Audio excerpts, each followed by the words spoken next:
All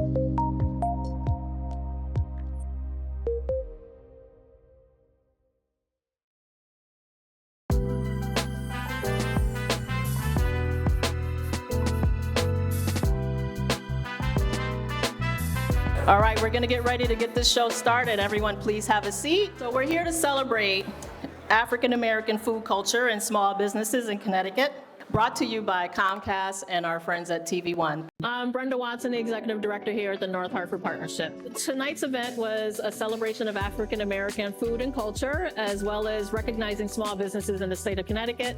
And that's a perfect pairing for what we do here at Swift. We have 9 individual incubator kitchens and 11 incubator offices, and it allows people to start or scale their businesses.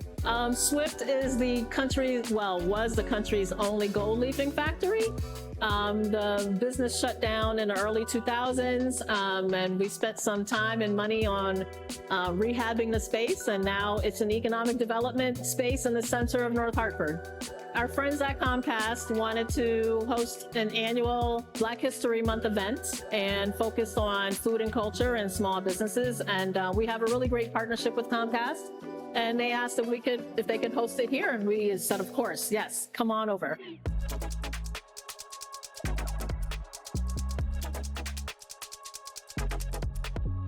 Before I introduce our next speaker, I just want to thank him for all of his support. He's always the first one in the space anytime we have an event here, and we send him an invite. Senator McCrory, I'm going to invite you up to say a few words. Thank you, Brenda. I asked my brother to come up with me so we won't be here long. First of all, I want to thank Brenda for putting this all together. Every time I need something done in this building, all I have to do is make one phone call, and that's great for someone like who's very busy. So Brenda, thank you for all you're doing and all you're gonna do to make the Swift Factory the place to be in the North End of Hartford. And also, I want to thank Xfinity for being a great community partner.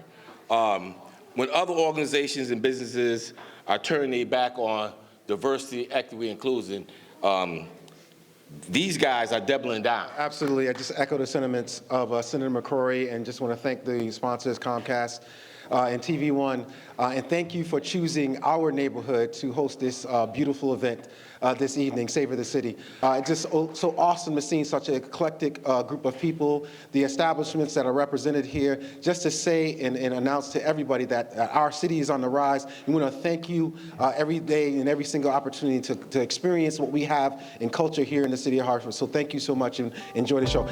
So we had our friends from Reset, Catrice Claudio, who is our panel moderator, Chef Jannard, who is the chef of Savor the City, which is a television show that airs on TV1. And we had 2 local chefs who are focused on cultivating food businesses in the state. Right? Like, we are here to celebrate Black American foodways. We are here to honor the people that have brought us this far so that we can be seen and celebrated. And so I know for me, when I'm in the kitchen, I always experience joy, and I'm always inspired by joy. What inspires the joy in your kitchen?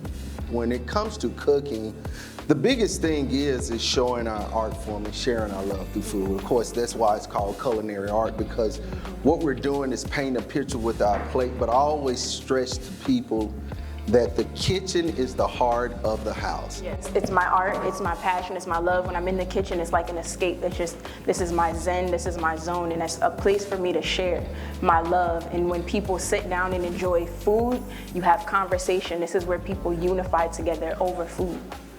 So let's get straight to the conversation. For you all, what is Black American food? I would say Black American food is American cuisine. I say this so often.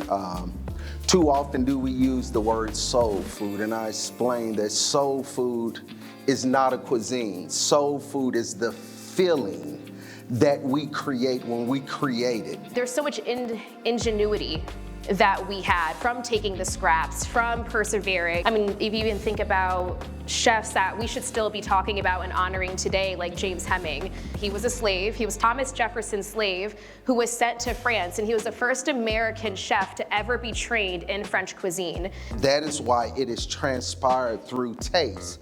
You can give two people the same exact recipe and they can cook it to a T, and I guarantee you it's gonna taste different because it's about the hands of the individual that holds it. So soul food is the act, the being of creating, but the cuisine that we create here and our Black heritage is tied to is American cuisine because it was created here. Soul food is desired everywhere, but it's very limited on where you can find it.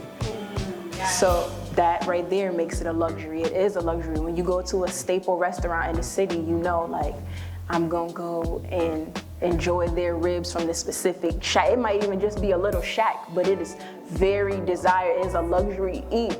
You might find somewhere where they're selling it out of the back of a truck, a food truck that they got hatched to the back of their truck that they've had for 15 years. But you know, when I go there, I'm gonna get a good plate. Are y'all enjoying the conversation? I know I am. I'm stuck. By show of hands, who knows who Thomas Downing is? Who knows who Edna Lewis is? Love her. Who knows Undisputed. who Lena Richards is? Yeah. Who knows who Chef Gordon Ramsay is? You see? You see how that works? Yeah. Black chefs exist. Thomas Downing was known as the Oyster King in New York. In 1820, he opened a fine dining restaurant, only serving the white elites, became a rich individual and influential in New York as a formerly enslaved person. Edna Lewis was a pioneer of Southern cooking at the fine dining level. She graduated with such refined recipes to make it as to Gage and Toner in New York. You can go there today. You can visit the Edna Lewis room. She is Black American history in the food space. I want to thank y'all so much for being a part of this conversation. Thank you, Chef Jannard. Thank you, Chef Kathy. Thank you, Chef Whitney, for sharing so much she had soul with us. Thank you, Comcast and TV1, for allowing this experience to happen, especially in times like these. We need to be celebrated. We need to be affirmed. We need to be seen. And it could not happen without y'all, so thank you for being part of this with us.